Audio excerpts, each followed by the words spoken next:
John Gray kills it every time. But I say all that to say I've been studying John Gray. I love to study communicators, period. But of course he knocked it out of the park. But let me tell you why he knocked it out of the park. John Gray is 1,000% completely himself. Especially now that he's running a church, he preaches with such authority, with such authenticity, and completely him. Like, yes, they pray in the Spirit. Yes, this whole sermon might be a worship service. Yes, Spirit-filled, Spirit-led. This is completely him. And that's what I love most about him, because he encourages me to be 100% myself, whatever that is. He doesn't care. Yes, he's big. Yes, he's funny. Yes, he sweats a lot. So what? He is going to give it his all and say what he believes the Lord is telling him. The theme of the conference is, I believe, therefore I speak. And John Gray's sermon title was, You Can Say That Again. I want you to check out this clip now. Pan is a Greek god of sensuality, lust, and sexual expression without any type of restraint. And so Pan, they would say, would come out of this cave and he would bless the crops of the people. And what they would do at the mouth of that cave is they would do every form of sexual expression with one another and with animals. Wow. I'm saying that because I need you to understand that when Jesus was speaking, he asked his disciples on the top of that place where pagan worship was running rampant, who do men say that I am? What he wanted to know is, do you know who I am in a compromising place? Will you still represent me if everybody else is doing something else? Who am I to you? And then he said these words. Peter said, "In the Christ, the Son of the living God." He said, "Flesh and blood haven't revealed this to you, Simon, and now I say you are Peter, Petros, stone off of a bigger stone, and upon this rock." He was talking about that mountain. He was standing on top of the place. Watch this. Many people in the Greeks thought that that cave was the actual door to hell. So watch when Jesus says, "Upon this rock I'll build my church, and the gates of hell will not prevail against it." He was standing on what the devil thought he owned, and he said, "I'm going to take it from here."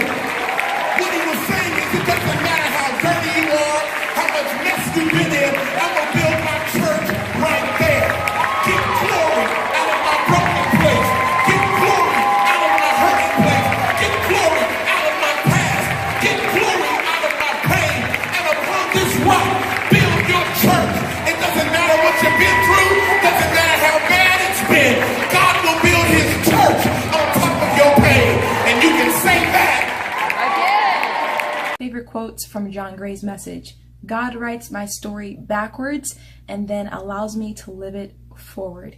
You can't uncall me because God is the one who gives me the calling. Obedience to God brings the audience. You can say that again. Jesus wasn't buried, he was planted. I love that, because when we feel like we're dying, or we're dying to ourselves, or our dreams have been dead, or somebody hurt us, or redirected our lives and careers, shifted us around, or we've been sifted by people, backstabbed, or whatever, God, Jesus, dying, he wasn't buried, he was planted. John Gray, if you're watching this, you're so dang funny, and you're so yourself, and I love your wife. I love how much you honor your wife, Pastor Aventer Gray.